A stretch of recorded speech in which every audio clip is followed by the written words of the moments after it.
Hey there folks, Slammin' Sammy Systems here talking to you about systems of equations word problems. Now I got a question. Why did the police officer go to the baseball game?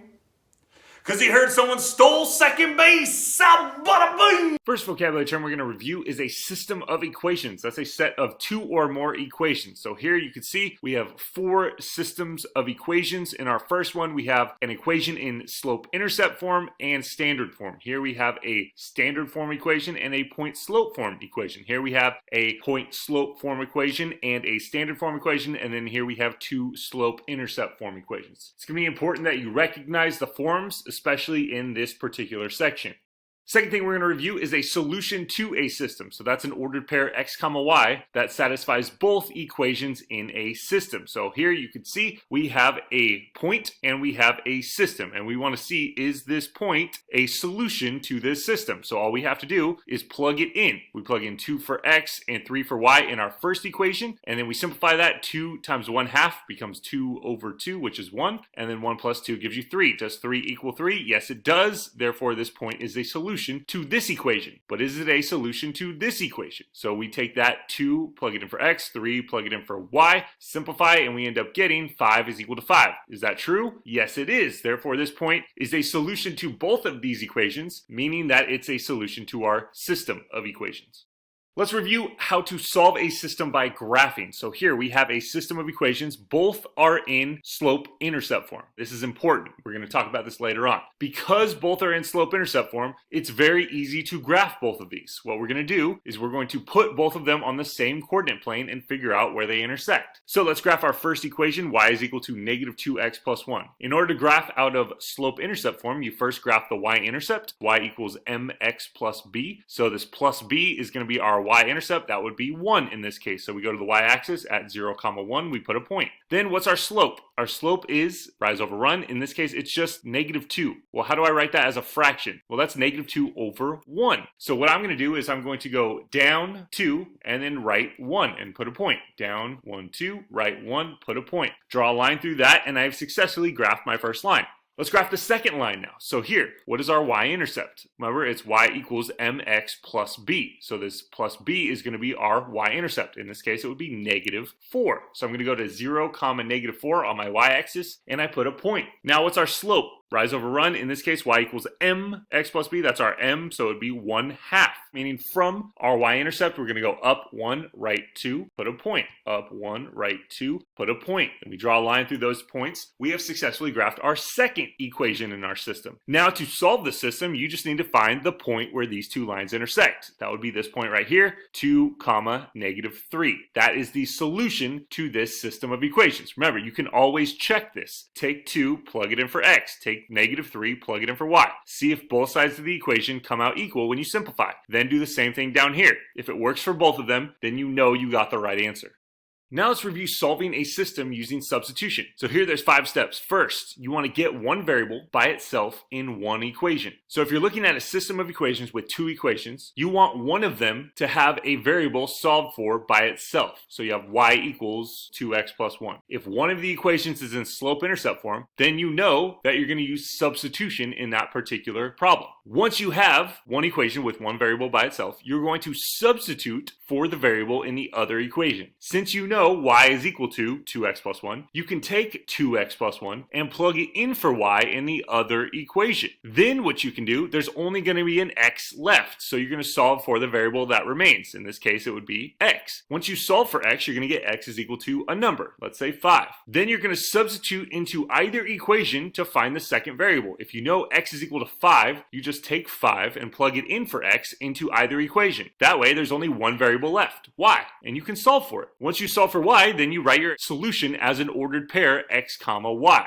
Here today, though, we're going to be dealing with word problems. And in word problems, you always write your answer as a sentence. So if you are solving a word problem, make sure your answer is in the form of a sentence.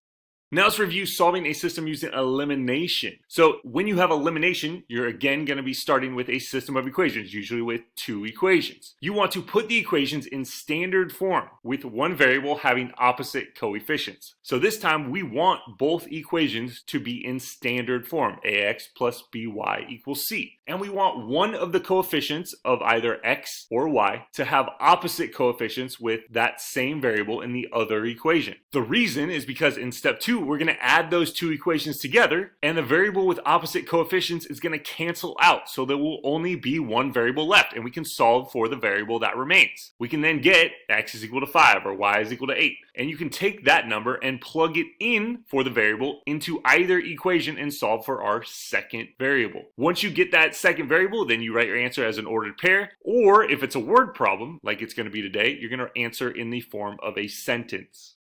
Why did the pirate want to hire a catcher?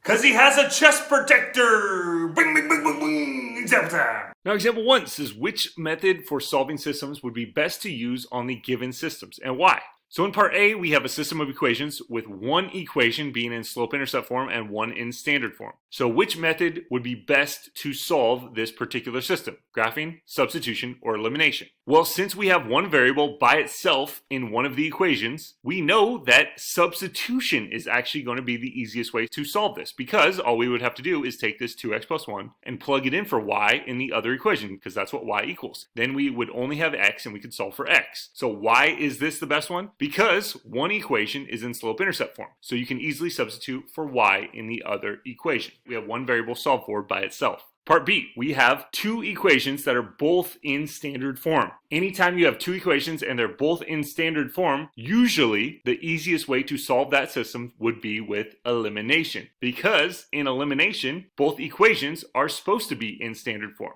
In part C, we have two equations and both of them are in slope-intercept form. Y equals mx plus b. Y equals mx plus b, where b is 0 and m is 1. So because we have both equations that are in slope-intercept form, they are easy to graph, meaning the easiest way to solve this system of equations would be with graphing. And again, it's because both equations are in slope-intercept form. Did you hear the joke about the pot fly? Never mind, it's over your head. You try.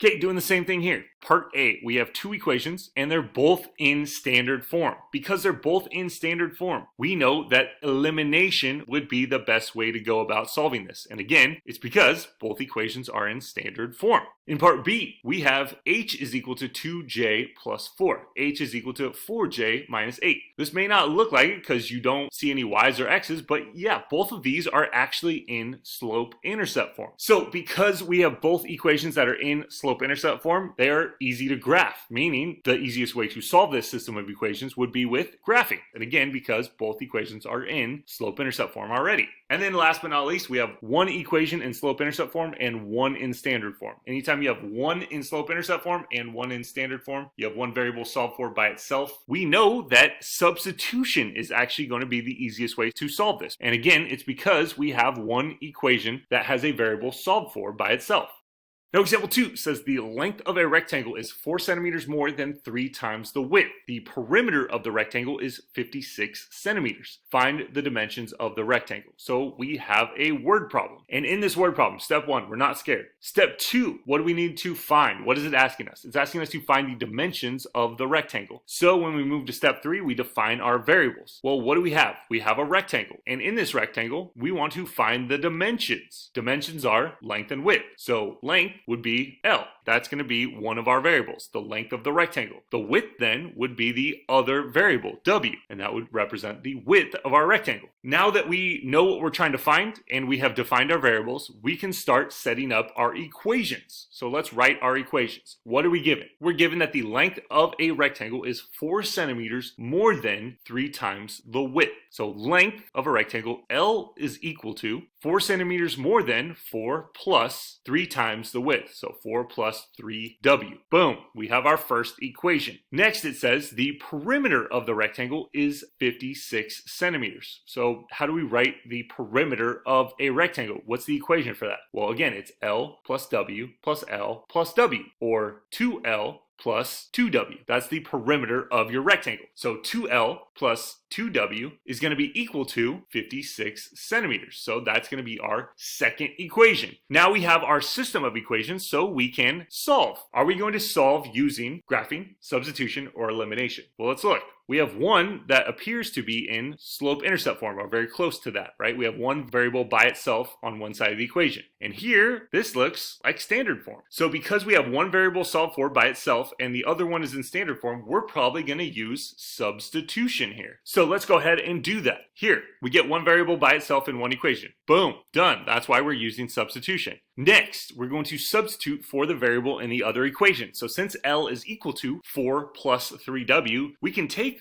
4 plus 3w and plug it in for L in the other equation. Next, step 3, we're going to solve for the variable that remains. Now there's only a w left, so we can solve for w. We distribute this 2 to the 4 and to the 3w. We then can combine like terms. What's 6w plus 2w? That's 8w. And now we want to solve for w, so we want to get w by itself. So first, we get rid of anything added or subtracted to w, our variable. So this 8 has to go. Since it's positive 8, we subtract 8 from both sides, and we end up getting 8w is equal to 48. Now we have 8 times w. So to get rid of this 8, we actually have to divide both sides by 8. Those cancel out, we get w is equal to 6. Now that we know that, take that 6 and plug it in for w into either one of these equations and solve for L. Which one do we want to plug it into? Plug it into whichever one's easiest. It looks like this one, right? So if we take 6, plug it in for w here, we end up getting L is equal to 4 plus 3 times 4. So then we have to multiply before we add. 3 times 4 gives you 12, and then 12 plus 4 gives you 16. So we have our two answers, but because it's a word problem, we want to answer in the form of a sentence. So what did we actually find? We found that the rectangle has a length of 16 centimeters and a width of 6 centimeters. And you're done. Why didn't the skeleton play baseball? Because his heart wasn't in it. Boom, you try. Okay, here it says a farmer only grows pumpkins and strawberries in his 240-acre farm. This year, he wants to plant 80 more acres of strawberries than pumpkins. How many acres of each crop does the farmer need to plant? So again, we have a word problem. So step 1, we're not scared. Step 2, what is the question asking us? It's asking us how many acres of each crop does the farmer need to plant? So we can take that information and move on to step 3. We're going to define our variables. So what are we trying to find? We're trying to find how many acres of each crop does the farmer need to plant. So the crops are pumpkins and strawberries. So we can say that P is going to be the number of pumpkin acres and S is going to be the number of strawberry acres because that's what we're trying to find.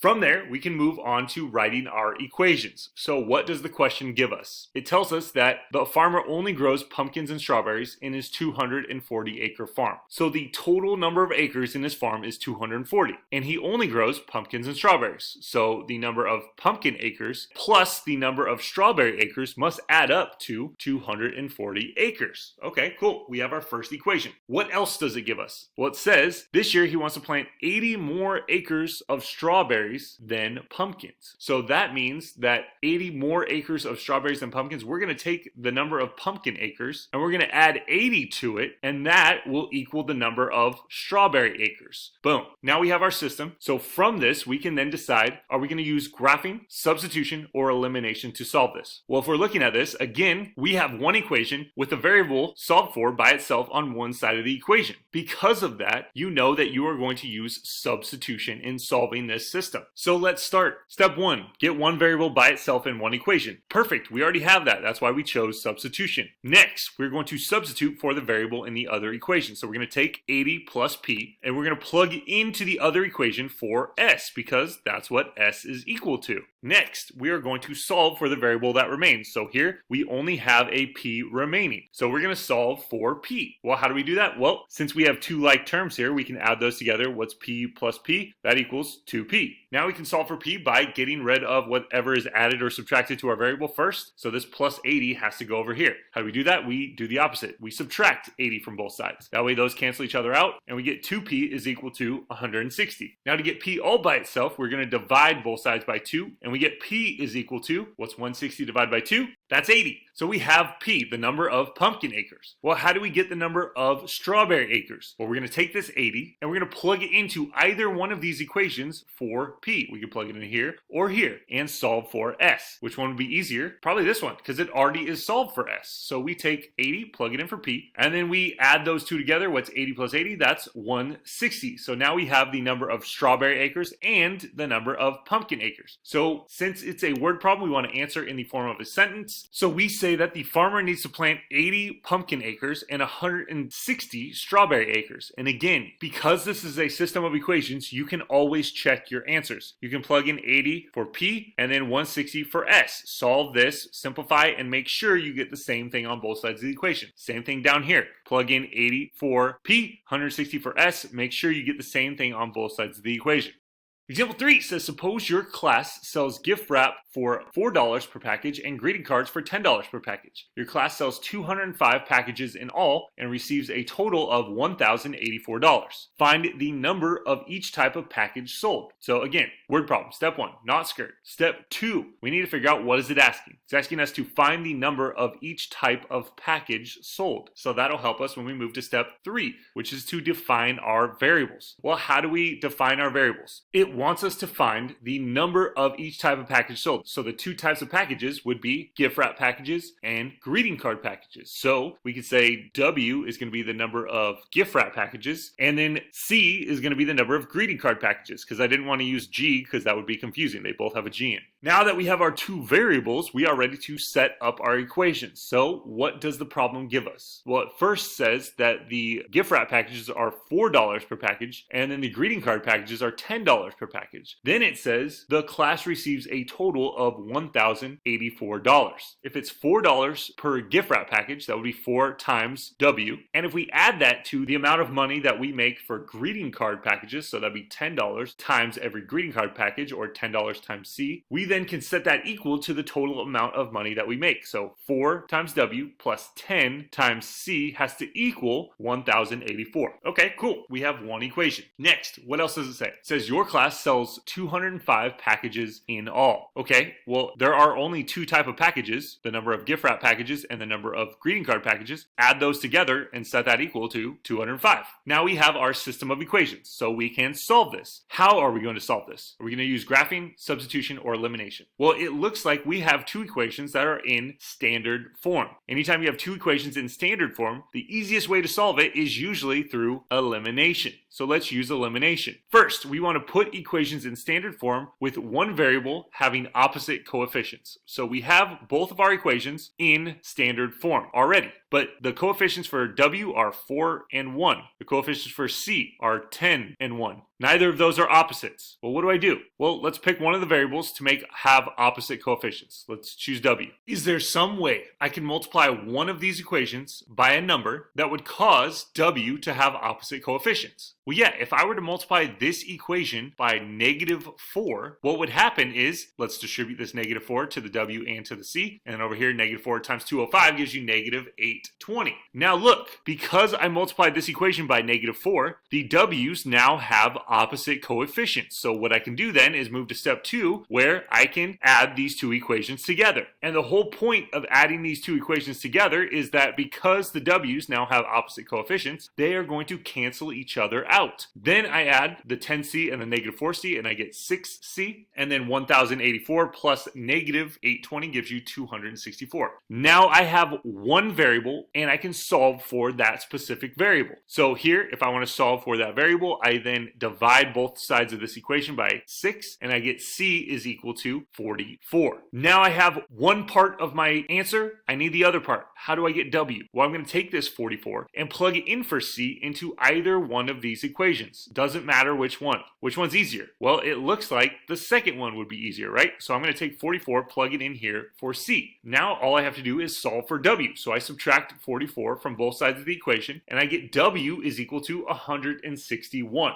Now I have my W and my C, so I want to write my answer as a sentence because it's a word problem. What did I just find? I found that the number of each type of package sold is going to be 44 greeting card packages and 161 gift wrap packages. And you're done. Why did the baseball coach bring a traffic light to the game? so he could send signals. Boom, you try.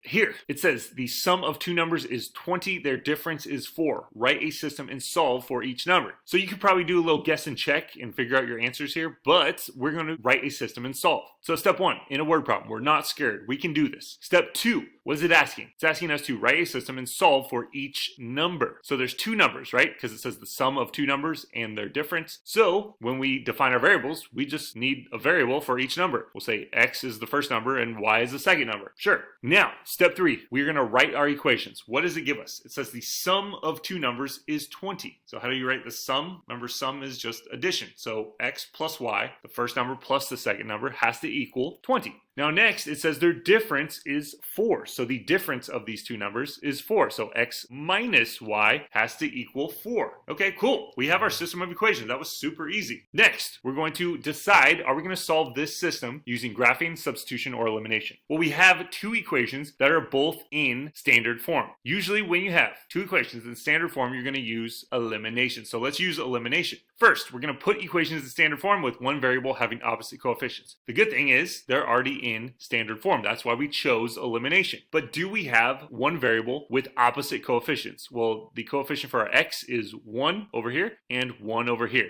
Okay, those aren't opposites. Well, what about y? We have 1 here and negative 1 here. Yes, those have opposite coefficients. So we are ready to move to step 2, which is to add the two equations so one variable is eliminated. So we stack these two equations on top of one another and add them together. When we add the x's, x plus x gives you 2x. Y plus negative y cancel each other out. That's why we're doing it. And then over here, 20 plus 4 gives you 24. So we have 2x is equal to 24. Now we have an equation with just one variable. So we can solve for that specific variable. We just divide both sides by 2 to get x by itself. These cancel each other out. We get x is equal to 12. So we have our first number. How do we get the second number? Well, we take this 12 and plug it back into either one of these equations for x and solve for y. Which one's easier? Well, this one doesn't have a minus, so let's just do that one. Sure. We take 12, we plug it in for x, and now we solve this for y. To get y by itself, we just subtract 12 from both sides of the equation, and we end up getting y is equal to 8. So we have our two numbers, and when we write our answer, it's in the form of a sentence because this is a word problem. We write our answer as the first number is 12, the second number is 8, or our two numbers are 12 and 8. Again, you can always check your answers in the system of equation problems. Just plug in 12 for x and 8 for y in your first and second equation. Simplify both sides and make sure each side of the equation comes out equal.